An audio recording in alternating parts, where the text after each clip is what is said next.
All right, guys, I want to hit on testing for men. Really, you probably want to look at this, guys, from around age 30 and above. So I'm going to go through specific testosterone testing and what to look for with asking your doctor and or finding providers that could help. So I know a lot of you guys in my program, I've already been talking to or communicating or have given educational documents on this. So I'm going to walk kind of through this, and then obviously follow up. Let me know if you have questions, and we'll get those questions answered. And then we teamed up with a provider, telehealth provider, to optimize. And some of you guys know about that. Obviously, some of you have some interest in doing that. So Aaron and I have been working with Elevations for since January. It's been awesome. So it's a great program. So what I want to hit on is testosterone and related tests, because there's some related components. Because most of the time your regular doctor just doesn't have the capacity and or understanding of to go deeper into hormones to make sure that you are covered in all those components. So total testosterone's one. I know a lot of you guys have had that done and or are familiar with that. So that's number one. And it's a circulating testosterone, both bound and unbound. So again, if you need more help with this, hit me up. I have a document that I can kick over. It's educational for you. And then you want to measure free testosterone. Measures the active, unbound testosterone available to tissue. So you have total and then free and then bioavailable testosterone. A lot of times the doctor will only do total testosterone, maybe some free, and they may do one or two others and call it a day. Or they may just do the total and say, oh, that's good enough. Hey, look, your total's 400, that's good enough, but that doesn't tell the whole picture.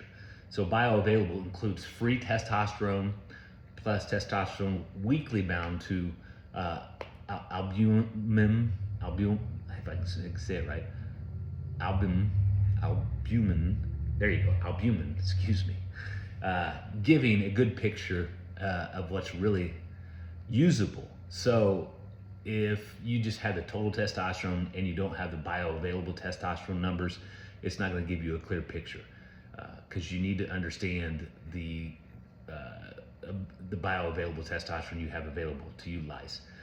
Sex hormone binding globulin, and you'll see it abbreviated SHBG in your testing. This helps interpret free and bioavailable testosterone levels. So it gives you a breakdown of the two. So you need that as well. So high SHBG reduces available testosterone. So remember that. And I'll give you a breakdown of the numbers. And what I can do is attach this to you guys' training. I've already sent a lot of this stuff over. Luteinizing hormone, it's LH. You'll see that LH. It reflects pituitary signaling to testes to produce testosterone. Low in the LH with low T suggests secondary pituitary hypothalamism. So then you start getting into other hormonal problems where your thyroid, growth hormone, things of that nature may be off. So again, it just doesn't tell the whole picture, guys. And then follicle stimulating hormones, FSH, you'll see that if you do a big profile, and you may have to ask for this. So assesses pituitary signaling related to sperm production, obviously testicle function. This is more of, guys, if you're still in the process of having kids, will be impacted, and this is a number to look at if you're on any type of testosterone or TRT replacement. It's the number that they will follow based upon being able to continue to have kids, okay? Estradiol, E2, you'll see that as well. Estrogen produced from testosterone via aromatization. So what happens is excess can counteract testosterone effects. So let me explain that. So if your E2 is off, estradiol is off, or if it's high, I should say, and you're taking a TRT, what they'll do is they'll put you on a blocker because they need to pull it back down. So that's a number that you want to pay attention to. And that can cause some other problems if it is high and you're on a TRT. This is where guys will get in some trouble, some side effects, some issues, and that is a number that you really want to pay attention to. And most like TRT clinics are going to pay attention to it, or they should a little bit more. And they may put you on a blocker, but they need to come back and retest and make sure that blocker is not too high.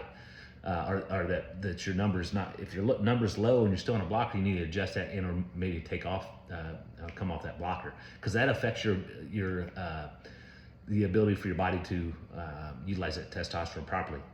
DHT, dihydrotestosterone, you'll see it DHT, abbreviation, potent androgen derived from testosterone, important for tissue-specific hydrogen action. And then you'll see a prolactin, elevated levels can suppress testosterone production. So these are all the ones that you should test. Again, I'll dump it here lower. Additional recommendations: DHEAS, precursor hormone for testosterone production. Low levels can indicate adrenal insufficiencies or adrenal fatigue. So, and then the IGF-1, it reflects growth hormone status and directly impacts testosterone, muscle, and recovery. Interesting part for me, my testosterone was low. They put me on a DHEA supplement to help push up the precursor for hormone, to help with the production of testosterone. They put me on TRT, and then they also addressed some of my deficiencies with my growth hormone, because my growth hormone was low. And they put me on a peptide, Sermorelin is a peptide, not testosterone, it's Sermorelin. Celamorelin, excuse me. All these pronunciations, I get them mixed up. Celamorelin is the one I'm on. It's a lower level, because you can go up to testosterone, there's one more above that. And that helps with the production of growth hormone.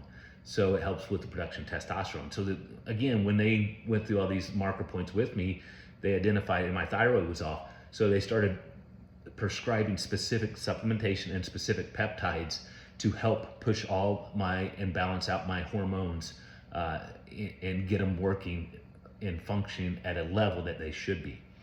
And then obviously cortisol levels. You guys have to check your cortisol levels. That's going to be important, because if your cortisol levels are high or low, cortisol can interfere with testosterone production. Again, these are additional testing. So advanced, you can go into, and again, some of you have had this done, T3, T4, and these are thyroid, TSH, you guys may be familiar, because having your thyroid off can impact testosterone, can impact growth hormone, can impact cortisol. So it's the system. And again, the company that I've been working with addressed the system, not just one part. Vitamin D, you guys want to check out, because that can be essential for testosterone production and androgen receptor sensitivity. So you could be low in vitamin D, and that could cause your production of testosterone, or your ability to utilize the testosterone you have properly. And when that happens, you're going to have a good amount of testosterone, but you're not using it properly. So, and then zinc and copper levels. Again, interesting part, I just had my third draw, and I've had some issues with zinc and copper. So again, they started addressing all these different parts, and we got most of them lined out. There's a couple that they're still working through, so we'll get my zinc and copper leveled out, and then see how that helps with my testosterone as well. Again, they got it up to a better range. So deficiencies as seen on your report can obviously impact testosterone production. So if your zinc and copper levels are low, so look for that. These are outside the realm. Vitamin B, the B vitamins, and homeocysteine is the other one. And you may not be really familiar with that. Some of them will do that, some of them will not. Indirectly, both these impact testosterone through methylation and overall metabolic health. It's a little bit different. That may be on your metabolic health panel. And if you see homeocysteine low in a vitamin B, or B vitamins low, again, those can impact your testosterone. I know this is a lot, so I'm going to jump through real quick these numbers, and then I'll dump this down in your app for you guys to look for. So if we're going to, where are they at here? I'll find them. Let me run through this, and then I'll dump down a number, so I won't keep you on here. So total testosterone is obviously the big picture. Free testosterone actually is active in your body. I'm just breaking this down really simple components. Bioavailable testosterone, the amount your body can use. So you need all those testing. The SHBG, the protein that can block your testosterone if elevated. Again, I'll dump these in there. Your LH and FSH tells you if your brain is even signaling your testosterone to produce testosterone. So again, that's important because you want your system working in harmony. Estradiol, I talked a lot about balance matters, because if you're is high or low, too much crushes performance, too low is going to affect your testosterone production. Or it's going to be an indicator, hey, you may not be producing enough testosterone. Typically, you don't see estradiol really, really low unless you're on a blocker.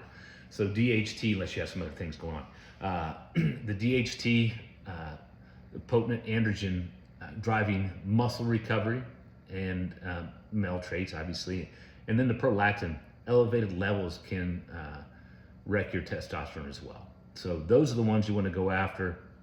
Again, I talked about DHEA. That's your testosterone precursor. Growth hormone is key for muscle and recovery. And then obviously cortisol, vitamin D, copper, zinc, all can be components of impacting testosterone.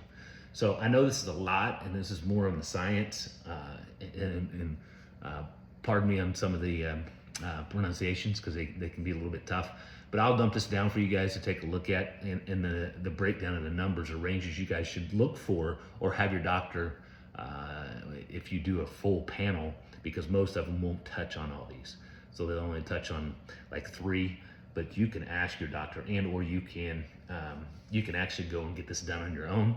You can go to a Quest or one of those and go to the website, log in, set your account up, go through and click on what you want tested, and then come back and compare it to where this is at. Now, I'm not saying you want to take it that far. You can, but you need obviously doctors' help to really start understanding in what direction you want to go and what problems you may have that need fixed. Okay, so let me know if you have other questions, guys.